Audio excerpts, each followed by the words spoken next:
कैसे राधा वल्लभ संप्रदाय में कैसे आए, मतलब वृंदावन आपको इतना प्यारा कैसे लगने लगा? हाँ, हम वाराणसी में एक दिन तुलसी घाट पे बैठे हुए थे। आज भी बहुत विशाल पीपल का वृक्ष है, वहां जाके कुछ देर आसन में बैठते थे। प्रातः कालीन बैठे हुए थे, एकदम स्फुरणा हुई कैसा होगा वृंदावन। पहली बार हमें याद है, संन्यास में जब थे तो पहली बार स्फुरण हुआ भगवान महादेव जी की कृपा से। भगवान शिव जिस पर कृपा करते हैं, वो प्रिया प्रीतम के चरणारविंद की भक्ति देते हैं। तो मेरे हृदय में स्फुरण हुआ कैसा होगा वृंदावन। पहला हमें पूर्ण याद, क्योंकि पूर्ण एकाग्र थे, हमने ध्यान नहीं दिया। दूसरे दिन वही हम ध्यान में बैठ, नित्य प्रति का नियम था कि वहां ध्यान करना है, वहां बैठ के भिखारियों के बीच में जो मिल जाए उससे लेके फिर एकांतवास करना 24 घंटे। 24 घंटे में एक बार भिखारी जहां से बैठते थे ना घाटों में, वहां एक बार बैठते थे। तो और वो भी 5, 6, 10 मिनट में, अगर कोई आया तो दिया, नहीं तो चले गए, गंगा जल भर के पी लिया। ऐसा कई कई दिन, मतलब कभी कभी किसी को रोटी खाते देखते तो मन कहता बड़ा भाग्यशाली से रोटी मिल गई, ऐसी स्थिति थी।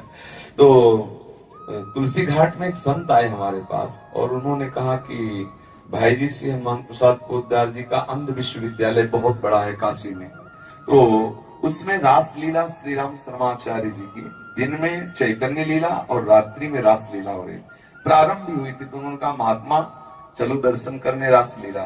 तो हमने गाँव में राम लीला देखी थी, कभी रास लीला नहीं देखी थी। तो हम समझते थे जैसे गाँव में रामलीला का एक रात्रि भर प्रोग्राम होता है, ऐसा कोई प्रोग्राम होगा। तो हमने कहा नहीं, हमें आवश्यकता नहीं है।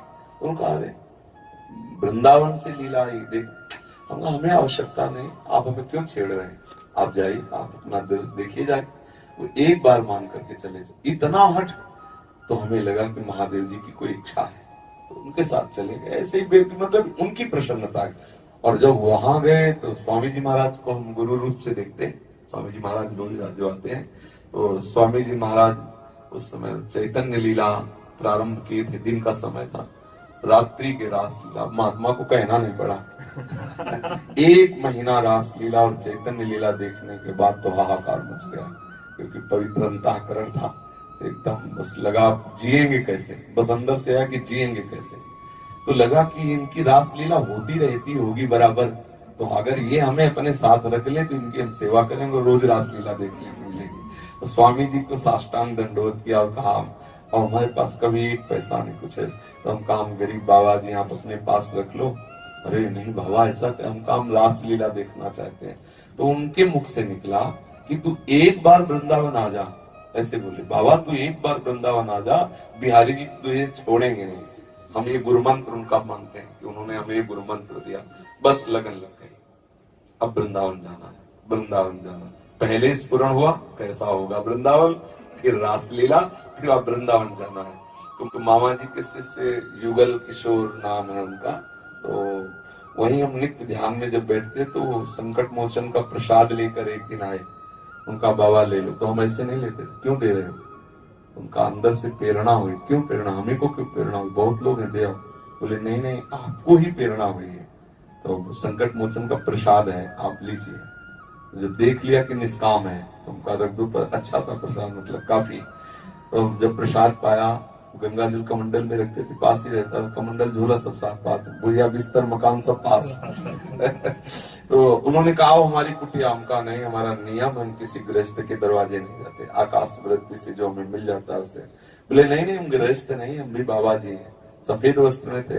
पहले हमारी धारणा थी कि सन्यास ही बाबा जी है, जो ऐसे गृह, तो हम उन्हें गृहस्थी समझते थे क्योंकि इस संप्रदाय का हमें ज्ञान नहीं था।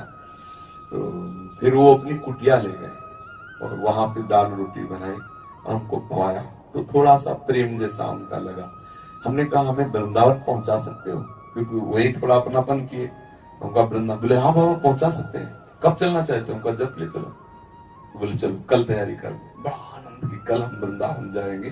तो बनारस सीधी कोई गाड़ी बनारस से यहाँ मिलती नहीं, तो चित्रकूट ले गए, 2-4 दिन चित्रकूट रहे। फिर चित्रकूट से उन्होंने हमें बैठा दिया और हम मथुरा करके उतरे। मथुरा में जब उतरे तो पैसे तो हमारे पास थे नहीं, तो एक भगत उसमें थे और वो आपस में चर्चा कर रहे थे, उसमें गलत वार्ता हो रही थी। तो हमने कहा वैसे दो के बीच में नहीं बोलना चाहिए, पर आप लोग ठीक वार्ता नहीं कर रहे। शास्त्र के अनुसार यदि वार्ता हो तो उसमें सुख मिलता है, नहीं तो ऐसे आपस में राग द्वेष क्लेश होने की संभावना है। तो दोनों चुप हो गए। हमारी तरफ देख रहे हैं। तो उस चर्चा को जब वो बड़े प्रभावित हुए, उन्होंने कुछ रुपए निकाले। हम कहा नहीं, रुपए नहीं चाहिए। तो बोले आप कहाँ जा रहे हो? उनका वृंदावन। वृंदावन में काम है, उनका कुछ पता नहीं हमें। तो बोले चलो आज मथुरा में रुक जाओ, हमारे यहाँ हम गेस्ट हाउस में रुकेंगे। तो उस गेस्ट हाउस में लिखा था राधे श्याम गेस्ट हाउस, तो हमें ध्यान है। तो उन्होंने हमें गेट में बैठा लिया, यहाँ बैठो। बोले हम अंदर से बुला लें, वो आए नहीं बुलाए। अब रात्रि में वो वैसे बैठे थे, तो एक लोटा लिए, पान खाए हुए गोरे से पुरुष निकले। कैसे बाबा बैठे हो? जय श्री कृष्ण। अच्छा लगा, कोई भगवान नाम उच्चारण किया। कैसे बैठे हो? तो उनको ऐसे सारांश में बताया। अरे बोले आओ, अपने घर ले गए। इतने सुंदर सुंदर पदार्थ पवाए रात्रि के 11:30-12 बजे कि बनारस में तो हमने देखा भी नहीं होगा, क्योंकि यहाँ का रंगीला छबीला ठाकुर बढ़िया भोग पवाए, कुचक, और एक कंबल दिया नया, और कहा आप इसको ओढ़ के सोए। हल्का सा सर्दी का समय था, तो हम कहा नहीं, कंबल की आवश्यकता नहीं है, हम सुबह यहाँ से निकल जाएंगे। बाहर बारंडे में बैठे रहे। फिर स्नान किया यमुना जी में सुबह जाके, और मथुरा जन्म पहली बार केशव देव के दर्शन किए। जेवी साहब ने दर्शन किए तो चिल्ला के रोना आया, क्योंकि उन्हीं के लिए आए थे ना। अब वहां एक नई लीला शुरू हो गई। अब हमारा रोना और लोगों का माला चढ़ाना, रुपया चढ़ाना। ढेर सारे रुपए चढ़ गए, मिठाई के डिब्बा, माला, क्योंकि भेष, जटाजूट और रोना, तो दोनों मतलब एक सबको प्रभावित करता है ना कि बाबा जी की रो रहा भगवान नाम में। तो खूब, और वो अंदर से ठाकुर जी का माखन मिश्री और माला लाए। इतने में एक आदमी ने कहा कि बाबा हमारी इच्छा है आपकी सेवा करें, तो आपको छा क्या? हम कहा हमें वृंदावन जाना है। तो उसने गाड़ी मंगाई और हमें बोले वृंदावन में कहा? तो हमें सुना था रमण रेती, तो हम कहा रमण रेती, तो यहाँ लाके उतार दिया रमण। हमें पता नहीं था कि कोई रमण रेती है, यहाँ रमण रेती है। और उस दिन एकादशी के दिन था, वृंदावन प्रवेश एकादशी के दिन। तो देखा खूब परिक्रमा से, तो उनका वृंदावन में ऐसे ही होता होगा। घीसा के बाद में पता चला वो मौनी संत थे। उनको प्रणाम किया, आपका अगर हमें 2-3 दिन कहीं रहने को मिल जाए तो हम बिहारी जी के दर्शन कर लेंगे, हम बनारस से आए। मौन थे उन्होंने। फिर एक श्याम सखा नाम के संत हैं जो अपने हाथ जाते, उनको कहा कि उन्होंने जगदानंद जी के यहाँ पहुंचा दिया। जगदानंद जी के यहाँ काफी समय तक रुके, और वृंदावन का वो बहुत प्यार करते हैं, और हमें ले जाते दर्शन कराने ब्रजमंडल आदि के।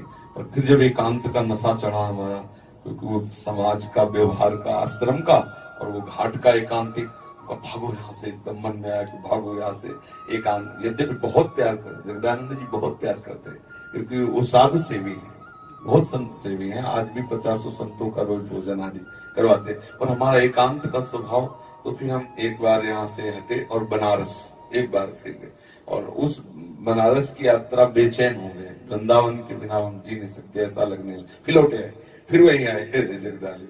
फिर वहां से संत कॉलोनी, संत कॉलोनी से अचल विहार, अचल विहार से मदन टेर की कुटिया, मदन टेर कुटिया से लाडली कुंज, लाडली कुंज से कालीदे, कालीदे से ये विश्राम है।